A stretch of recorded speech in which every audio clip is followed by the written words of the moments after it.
Now, let's talk about Queen. And when you talk about Queen, you have to start with Freddie Mercury. Most people would remember him looking like this. Yeah, that's the late Freddie. There we are. But our lovely Mr. Fielding here bears an uncanny resemblance to the classic early Freddie. Check this out, come on. Look at that! Come on! That's uncanny. You've got to be doing a Queen song tomorrow. You've got to be doing a Queen song. Or could it be a red herring? We don't know. Anyway, today a new Queen exhibition opened and Queen superfan Alex Zane couldn't wait to have a look. We all think we know Queen. Our biggest memory of them is when they took Live Aid by storm in what is now regarded as one of the great live performances. But I want to pull away what you think you know about them and reappraise a band I love. When four young guys, hungry to make their mark in music, infused their energies to make some of the most adventurous albums ever recorded by a British group. Queen formed in London in 1971. John Deacon played bass, Roger Taylor the drums, Brian May lead guitar, and of course Freddie Mercury was their voice. Mercury spent the bulk of his childhood in India, where he took piano lessons and played in a band called the Hectics. It was only when he was 17 that he moved to England. While studying art at Ealing College, Freddie would meet the other members of the group who had all been in numerous bands already. They were students. Deacon was studying electronics, Taylor was planning to be a dentist, while May was doing astronomy. The band Smile was their first collaboration, but after the departure of Tim Staffel, they recruited Deacon and started performing at Imperial College. Queen were now complete. They set about recording their debut. It was an album influenced by the heavy rock of the time.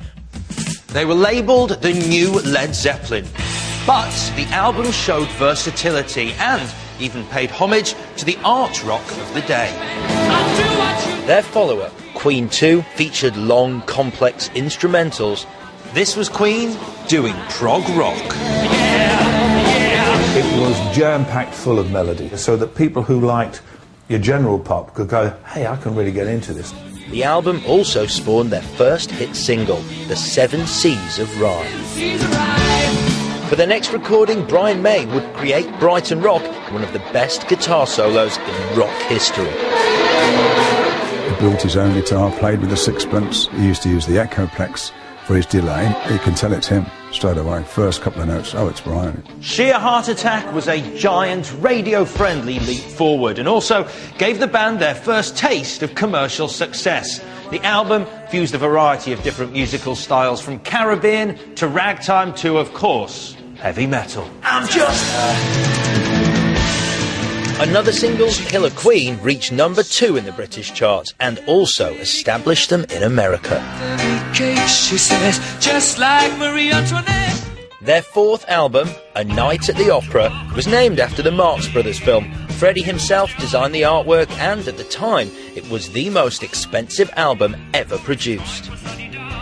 But its highlight was to be a profound Mercury composition. Bohemian Rhapsody broke the rules of the pop song. It was in 3 distinctly different parts, and there was no chorus. I see a little silhouette of a man. Scaramouche, will you do the fandango? Delivering a visually exciting video to Top of the Pops guaranteed them a place on the programme while the record stayed at number 1. So the impact of that record was absolutely huge. Oh, and nobody loves me. The most moving song on the album was one written for Mercury's long-term girlfriend, Mary Austin.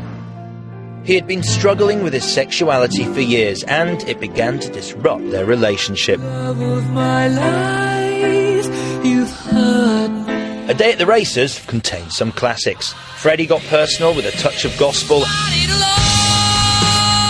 but Tie Your Mother Down was sheer blood poetry. I remember at Radio 1, panic, because you couldn't put this on frequent rotation in daytime. It was just too strong. Tie your mother down, tie your mother down. They are the most improbable giant band. Singing, we will rock you. There's Fred, demanding you pay attention. The sense of who he is, preposterous, and yet he imposed it on you. But it's the songs. Actually, it's the songs. But now is the time to acknowledge their early work for its complexity, energy and beauty. Queen are regal, they're British, and long may they reign.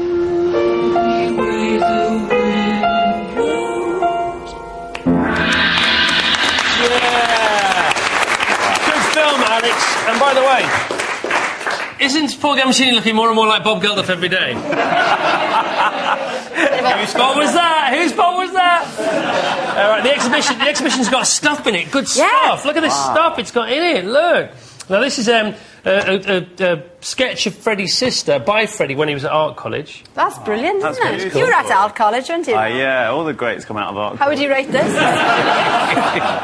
It looks a little bit like my sister as well. No, I haven't got a sister. My brother looks like Freddie Mercury. The 80s one, and I look like the 70s one. How cool is that? It's great at Christmas, yeah. 70s, 80s. Do you have a 90s one? Not yet. No, you should develop a 90s one. The exhibition's at the Truman Brewery. Yes. And these are in there as well. His ballet shoes, and look at those, they're a size 8. Tiny, tiny When little did he wear shoes. ballet shoes then? You know about this stuff, don't you? I'm not sure. Maybe when he had that sort of Harlequin costume on. Feet seem to get bigger, don't they? Everyone, when you see the museums and Mick Jagger, I saw Mick Jagger's costume. It was like Tiny Mouse's costume. But he's like a tiny mouse, isn't he? Yeah. Apparently Freddie wore these in Hyde Park, in front of 200,000 people. Yeah. There we are. Really? Yeah. Hardly worn, look. There we are. All right, now listen, never mind the Buzzcock. It's been off for a while. Yeah. So you've been missing it. You're very good at it. Obviously, you and the gang there. But we thought we'd give you an identity parade to just keep you on form. Is that all right? Yeah, just... How about a Freddie Mercury identity parade? Why not? Wow. Okay, now what we have here, tell me if I'm wrong here, I'll get this right or wrong.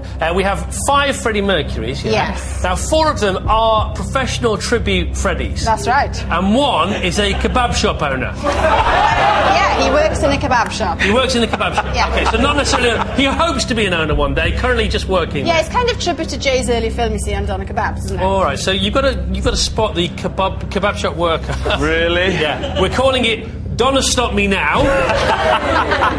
Let's have a look at number 1. Over to you, Okay. Al. Wow. Here we are. Number 1, we'll call him Doner Kebab. All right. Number 2, Tom O'Donnell. Number 3, I don't think so. Number 4, Donna Leave Me This Way. Oh, number 5, listen to this. Donna wish your girlfriend was hot like me. No, come on. Which is the real, genuine kebab shop worker and not the professional Freddie? Well, I think number 1's definitely a professional Freddie. It's great seeing a squad of Freddies up there. Number 5 looks like Saddam Hussein, I'm not sure. It's slightly frightening me. I think number 4 has got the stance. He hasn't got a sort of Freddie stance. I think number 4 looks a bit like a boy that I went to school with. I think it's number 4. Number 4. Could the real kebab shop worker step forward, please?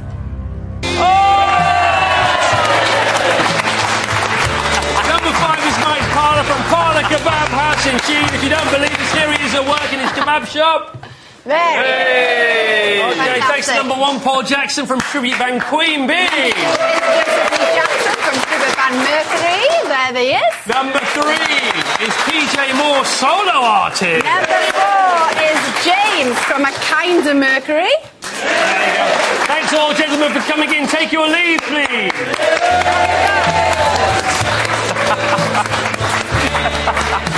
All right. That's it for tonight and this week. Thanks to Noel and good luck tomorrow night. I'll see you there. Let's Dance 7 p.m. on BBC One. Yeah, do not miss that. Whatever.